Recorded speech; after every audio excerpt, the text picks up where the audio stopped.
Hello traders, in this video we are going to be discussing the Chaikin Money Flow versus the Money Flow Index. All right, so we want to find out which indicator gives better trading results. We're going to start by adding both indicators to the chart.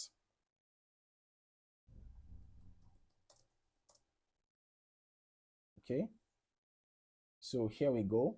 The Chaikin Money Flow and the Money Flow Index are both indicators designed to analyze the relationship between price movement and trading volume. All right, the Chaikin Money Flow measures the accumulation and distribution of money in a market over a selected number of periods, right? You can see default length is 20, but you can modify that according to your taste, right? So it evaluates where price closes within its range and combines that information with volume data.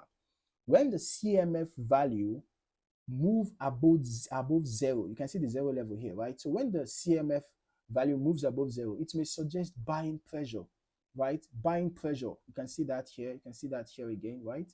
And you can see that here. When it moves above zero, it indicates buying pressure, okay?